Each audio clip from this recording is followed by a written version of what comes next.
নমস্কার বাঙালি। আমারও আপনার কিছু সত্য ও ভৌতিক ঘটনা দিয়ে সাজানো আমাদের বিশেষ নিবেদন প্রেত জনি। আপনাদের ঘটনা আমাদের গল্প।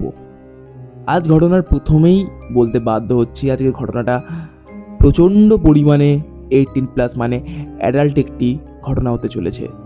আর তোমাদের মধ্যে অনেকেই জানি 18+-এর নিচে আছো, যারা আমার ঘটনা শোনো তাদেরকেই বলছি, আজকের ঘটনাটা তোমাদের জন্য নয়। আজকের ঘটনাটা 18+, তাই আজকের ঘটনাটা তোমরা স্কিপ করে যেতে পারো। আর যারা যারা 18+-এর উপরে তাদের জন্য বলছি, প্লিজ ঘটনাটা শোনার সময়, কথাটা আমি কোনোদিন বলি না বাট তবুও আজকের বলতে বাধ্য হচ্ছি, আজকের ঘটনাটা শোনার সময় প্লিজ কানে হেডফোন দিয়েই কিন্তু অবশ্যই ঘটনাটা শুনবেন, কারণ ঘটনাটা আজ এমনই একটি ঘটনা। কেমন আছো তোমরা সবাই? আশা করছি তোমাদের শরীর একদম সুস্থ ও স্বাভাবিক আছে। আজকে তোমাদেরকে যে ঘটনাটা বলবো, হয়তো বলছি কি অবশ্যই আমাদের প্রেত জনির এপিসোডের হয়তো আজ 73 নম্বর এপিসোড চলছে, 72 নম্বর এপিসোড যে কটা হয়েছে এরকম ঘটনা কোনো দিনও আসেনি। জানি না তোমরা এই ঘটনাটা শুনে কেমন রিয়াক্ট করবে অথবা কেমন লাগবে তোমাদের, আমি জাস্ট কিচ্ছু জানি না।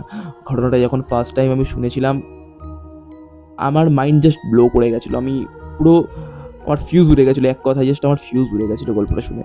ঘটনার শুরুতেই এখানে বলে রাখি, ঘটনার ভিতরে কিছু কিছু জায়গায় চিড়াইখানা একটা শব্দ ইউজ করা হচ্ছে। চিড়াইখানা মানে যেখানে আর কি কলকাতার পোস্টমর্টম করা হয়, ওই জায়গাটাকেই আর কি এখানে চিড়াইখানা হিসেবে আর কি যে ঘটনা পাঠিয়েছে সে লিখে পাঠিয়েছে, আর তোমাদের বোঝার সুবিধার জন্য বলে দিলাম। আর ঘটনাটা প্লিজ হেডফোনটা দিয়েই শুনো। তাই আর বেশি সময় নষ্ট করছি না, শুরু করছি আজকের 73 নম্বর এপিসোড। আমাদের ঘটনা বলার মধ্যে বেশিরভাগ সময় আপনারা ভূত প্রেত, কালা জাদু, তন্ত্রমন্ত্র, জিন ইত্যাদির কথা শুনতে পাবেন। আমাদের পরিবারের কোনো সদস্য অ্যানিমেস অথবা কুসংস্কারকে প্রশ্রয় দেয় না, তথা একজন গল্পপ্রেমী হিসেবেই ঘটনাগুলিকে শুনবেন।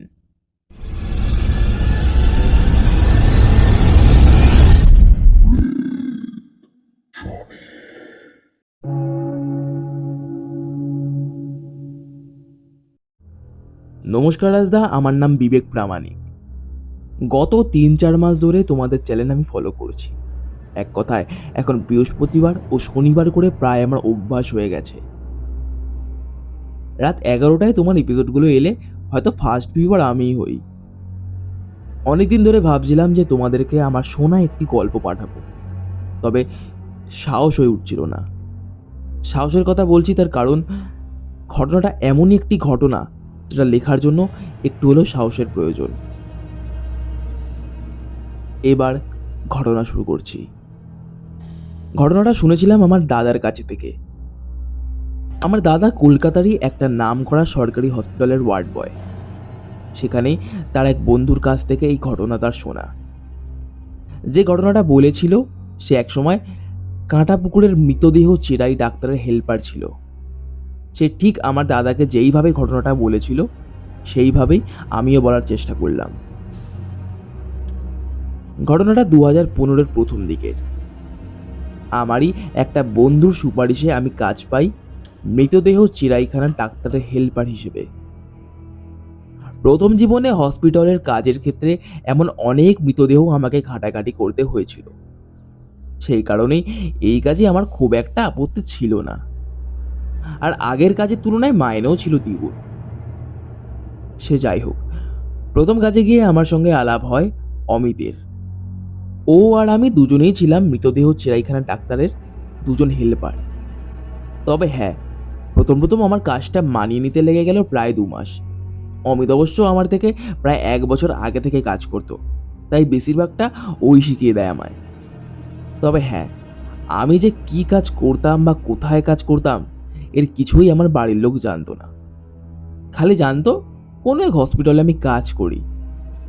নতুন ডাক্তারবাবুটা কেমন যেন স্বভাবে ভীষণ গম্ভীর, তেমন একটা কথা বলতো না, আর ভীষণ মদ্যপান করে থাকতো। সে অবশ্য ঠিক, এখানে যে কোনো ডাক্তার কাজ করলেই মদ্যপান করেই কাজ করতো, কিন্তু উনি যেন একটু বেশিই মদ্যপান করতো। মাঝে মাঝে কিছু ভুল হলে বিশাল চিৎকার করত। এইভাবেই কাটতে থাকে 2 মাসের কাছাকাছি। এরপরে আমরা ওনার মধ্যে একটা বিশাল অদ্ভুত জিনিস লক্ষ্য করি। কোনো মহিলা বা মেয়েদের মৃতদেহ এলে উনি মৃতদেহটাকে কেমন যেন ভীষণ অশ্লীলভাবে ছুঁতো এবং কিছুক্ষণ পরেই বলতো, এই, তোমরা একটু বাইরে যাও তো, আমার কাছে চলে তোমাদেরকে ভিতরে ডাকছি। আমরা ভাবতাম যে হয়তো কোনো টেস্ট করানোর আছে, যার প্রক্রিয়া হয়তো উনি আমাদেরকে জানাতে চাইছেন না, তাই আমরা আর কিছু না বলে রুমের বাইরে চলে আসতাম। প্রায় 20 থেকে 25 মিনিট পর রুমের ভেতর থেকে আবার ডাক আসতো। তারপর যথারীতি আমরা কাজ শুরু করতাম। ভিতরে আসার পর মৃতদেহের মধ্যে একটি অদ্ভুত জিনিস লক্ষ্য করি আমি। মৃতদেহের হাঁটুর ওপরের জায়গা অর্থাৎ থাইয়ের জায়গায় কিছুটা অংশ প্রায় খোবলানো, মানে মনে হচ্ছিল ছুর দিয়ে যেন জায়গাটার মাংস কেউ কেটে নিয়েছে। আর কাটাটা একদম যেন তাজা ছিল। ডাক্তারবাবুকে জিজ্ঞাসা করায় ডাক্তারবাবু বলতো, ও আগে দিয়েই ছিল, তোমরা লক্ষ্য করনি। আমরা আর বেশি কিছু বলি না, ভাবি যে সত্যিই হয়তো লক্ষ্য করিনি প্রথমে আমরা। এরপর থেকে যতবারই অমন মহিলা মৃতদেহ ছিটাইখানায় আসতো, প্রায় ততবারই ডাক্তারবাবু আমাদেরকে বাইরে যেতে বলতেন। তবে হ্যাঁ, মৃতদেহটা যদি একদিন পুরনো হতো তবেই এই জিনিসটা ঘটতো আমাদের সাথে।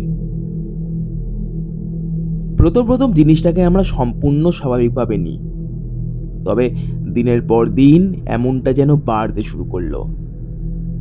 বিশেষভাবে লক্ষ্য করতাম মৃতদেহের কোনো না কোনো অংশের মাংস কাটা থাকতো। কোনো কোনো সময় হাতের জায়গায় কিছুটা খোবলানো, কোনো কোনো সময় থাইয়ের কিছুটা জায়গায় খোবলানো, এমনই কিছু। আমরা দুজনেই এই নিয়ে নিজেদের মধ্যেই আলাদা আলাদা চিন্তা ভাবনা নিয়ে আলোচনা করতাম, তবে সম্পূর্ণটাই ছিল আমাদের কাল্পনিক। এর আসল কারণ আমাদের দুজনের কাছেই ছিল ধোঁয়াশার মধ্যে। একদিন এমনই হঠাৎ আমাদের মধ্যে কিছু কথাবার্তা বলছিলাম, বুঝলাম না, হয়তো সেই দিন ডাক্তারবাবু আমাদের কথা শুনে নিয়েছিলেন।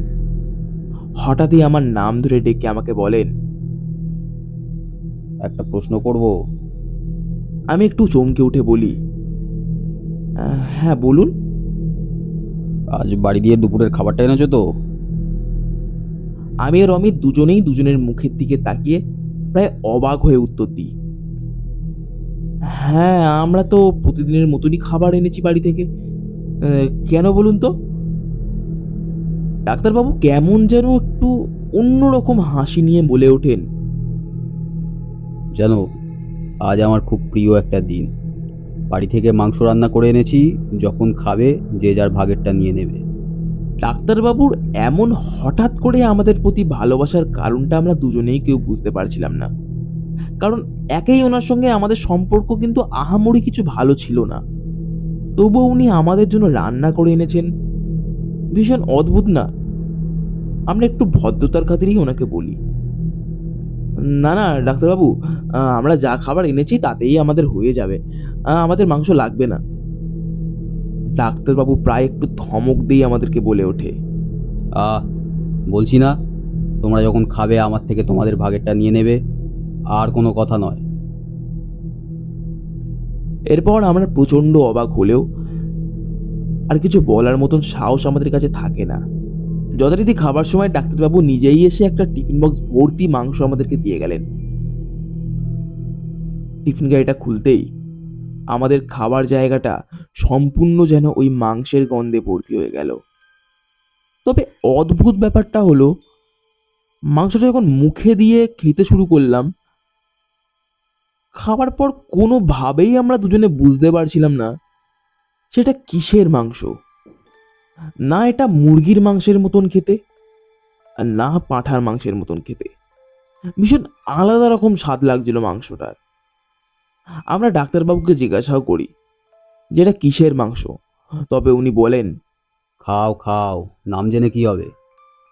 তবুও আমরা দু একবার অনেক কৌশলে জিজ্ঞাসা করার পর উনি বলেন, আচ্ছা, তোমরা খাবারটা শেষ করো, তারপর আমি বলছি। খাওয়া শেষ করার পর হাতে তেমন কাজবাজ ছিল না, এমনিই বসেছিলাম। তখন ডাক্তারবাবু এসে বলেন, তোমরা কোনোদিন মানুষের মাংস খেয়েছো? এই কথাটার জন্য আমি আর অমিত দুজনে কেউই প্রস্তুত ছিলাম না। কথাটায় যেন দুজনে আঁতকে উঠে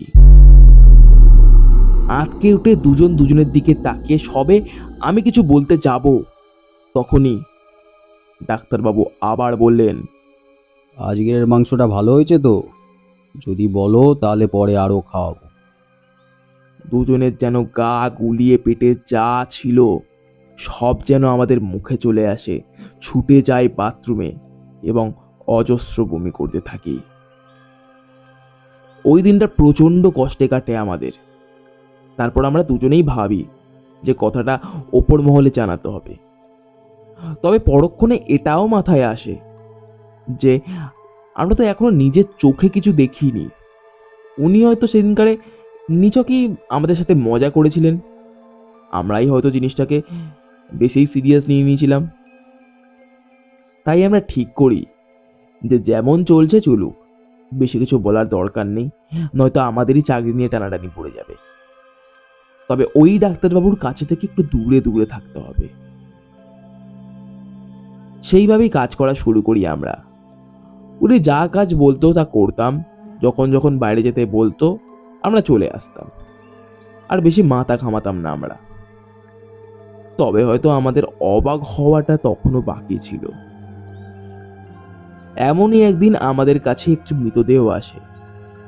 একটি মেয়ে গলায় দড়ি দিয়ে সুইসাইড করেছে এবং মৃতদেহটির গলায় দড়ির ছাপ একদম স্পষ্ট। মৃতদেহটি আসার পর ডাক্তারবাবু মেয়েটাকে একবার খুব ভালো করে দেখলেন এবং আমাদেরকে আবার বাইরে যেতে বললেন। তবে ওই দিন উনি হয়তো একটু বেশিই মদ্যপান করেছিলেন, তাই হয়তো দরজায় লক লাগাতে উনি ভুলে যান। আমরা যথারীতি ওনার বলার পরই বাইরে চলে আসি এবং অপেক্ষায় থাকি কখন উনি আবার আমাদেরকে ডাকবেন। কিছুক্ষণ বাইরে থাকার পর হঠাৎই আমার চোখ যায় রুমের দরজার দিকে। দেখলাম রুমের দরজায় লক নেই, হালকা খোলা। আমি অমিতকে কথাটা বলতেই অমিত এগোতে থাকে ওই দরজার দিকে, পিছু পিছু আমিও যাই। তবে দরজা থেকে উঁকি মারতে আমরা যেটা দেখলাম, হয়তো মানব জীবনে এরকমটা আর কোনোদিন দেখবো কিনা তার সত্যিই সন্দেহ রয়েছে। আমরা দেখি ডাক্তারবাবু ওই মেয়ের মৃতদেহটার সঙ্গে যৌন ক্রিয়া চালাচ্ছে। ভয়ে আমার মুখ থেকে প্রায় চিৎকার বের হয়ে যাবে, তবে মুখে হাত চাপা দিয়ে আমরা দুজনেই দেখতে থাকি। কিছুক্ষণ পর ডাক্তারবাবুর মৃতদেহের সাথে যৌন ক্রিয়া করার পর নিচে নেমে হাতে নিলেন একটি মিনি নাইফ এবং ঠিক তার থাইয়ের অংশ থেকে কিছুটা মাংস কেটে একটি ব্যাগের মধ্যে নিয়ে ঢুকিয়ে নিলেন তার ব্যাগের ভিতর। আমরা ভয়ে পেছনে সরে আসি। এই ভয়ঙ্কর দৃশ্য দেখার পর আমরা দুজনেই ছুটতে ছুটতে চিড়াইখানা থেকে বাইরে বেরিয়ে এসে হাঁপাতে থাকি। আমার পেটের ভিতর কেমন যেন ওথাল পাতাল হচ্ছিল, যেন সারাদিন যা খেয়েছি সব যেন এক্ষুনি উঠে আসবে। অমিত আমাকে সামলে বলে, ওঠ, নিজেকে ঠিক কর, নিজেকে ঠিক কর।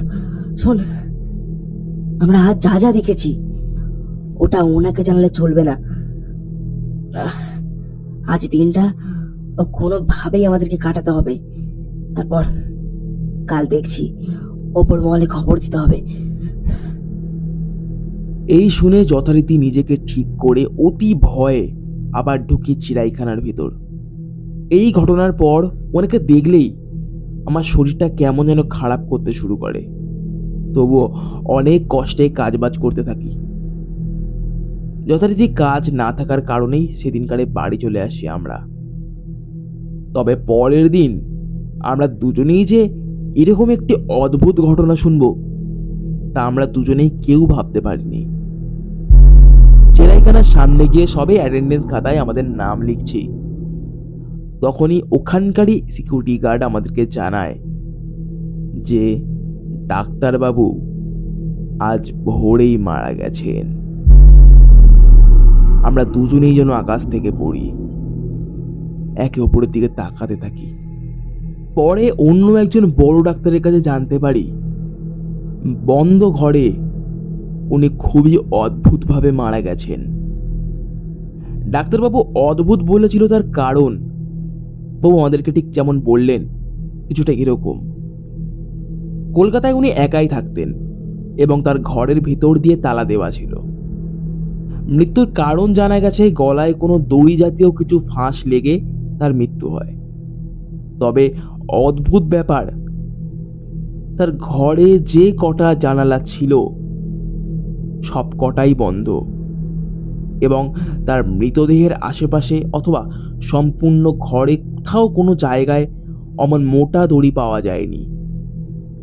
তবে ওনার গলায় দড়ি ফাঁস লেগে মৃত্যু কিভাবে হলো তা আজও রহস্য। ওই বড় ডাক্তারবাবুর ফোনের মৃতদেহটার ছবি দেখে আমরা দুজনেই যেন আঁতকে উঠি। মৃতদেহ ডাক্তারবাবুর গলায় ঠিক যেরকম ফাঁস লাগার দাগ ছিল ঠিক ওই রকমই ফাঁস লাগার দাগ আমরা আগের দিন ওই সুইসাইড করা মেয়ের মৃতদেহের গলায় দেখেছিলাম।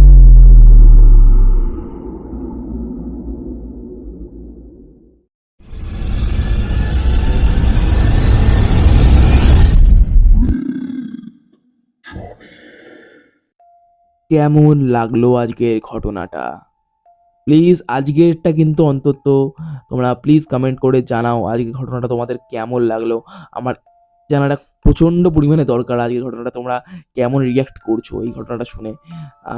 আমি যখন ফার্স্ট ঘটনাটা শুনেছিলাম না, যখন আমাকে আর কি এটা আমাকে অবশ্য ফোনে শুনিয়েছিল ঘটনাটা, জাস্ট আমার মাইন্ড জাস্ট ব্লো করে গেছিলো। আমি জাস্ট কিছু বলতে পারিনি তারপর যে এমনও কিছু হতে পারে, অথবা মানে জানি না, আমার পুরো এরিয়ার বলতে গেলে আমার জোনের বাইরে ছিল এই ঘটনাটা। না, আমার জোনের পুরো বাইরে, আমার ভাবনা চিন্তারই বাইরে ছিল যে এরকমও কোনোদিন হতে পারে। আর লাস্টের যেটা ছিল আর কি, যে এরকম মানে গলায় দাগ অবস্থায় এরকম মৃতদেহ পাওয়া গেছিল ডাক্তারবাবুটার, যে এরকম ঘরে কোনো দড়ি পাওয়া যায়নি, ওইটা জানি না আমি কিভাবে তোমাদেরকে রেফারেন্স দেবো বা কিভাবে ডিসক্রাইব করবো তোমাদের কাছে, জানি না। এবার তোমরা অনেকেই ভাবতে পারো যে এটা সম্পূর্ণ তোমাদের উপরেই, এটা সম্পূর্ণটা তোমাদের উপরে, তোমরা কি ভাববে, কিভাবে মৃত্যু হয়েছে না ভাববে, সম্পূর্ণটা তোমাদের উপরে আমি দিয়ে দিলাম। আর যে যেটা ভাবছো প্লিজ কমেন্টে এসে জানিও। থ্যাংক ইউ সো মাচ বিবেক এরকম একটি ঘটনা পাঠানোর জন্য। মানে মারাত্মক একটি ঘটনা ছিল, আজকের এপিসোডটি জাস্ট জমে গেছে। আর এরকম যদি আরও ঘটনা থাকে তবে কিন্তু অবশ্যই পাঠিও। আর তোমরা আমাদেরকে ঘটনা পাঠাতে পারো, কিভাবে পাঠাবে না আমাদের ডেসক্রিপশন বক্সে দেওয়া ইমেল আইডি অথবা ফেসবুক আইডিতে তোমরা তোমাদের ঘটনা কিন্তু আমাদেরকে পাঠাতে পারো, লিখে অথবা রেকর্ডিং করে। অবশ্যই কিন্তু সেটা খেয়াল রাখতে হবে সেই ঘটনা যেন একদম এক্সক্লুসিভ একটি ঘটনা হয়, সেই ঘটনা যেন অন্য কোথাও পডকাস্ট অথবা না শোনানো হয়, এরকম একটি ঘটনা পাঠাতে হবে। আর যারা তোমরা এখনও কর্ণপিশাচিনী শোনোনি, যারা এখনও আমার লেখা ফার্স্ট কোনো গল্প যেটা আমি অডিও স্টুডিওতে শোনাচ্ছি সেই ঘটনাটা কর্ণপিশাচিনী এখনও যারা শোনোনি, আমি ডেসক্রিপশন বক্সে আমি লিঙ্ক দিয়ে রাখলাম, প্রত্যেকটা পার্টের লিঙ্ক থাকবে সেখানে, প্লিজ গিয়ে দেখে এসো। আর যারা যারা দেখেছো এটাও কিন্তু বলো কেমন লাগলো। আজকের ঘটনা এতটাই। আমি ফিরছি আগামী শনিবার ঠিক রাত 11টায়। আজকের জন্য সকলকে শুভরাত্রি।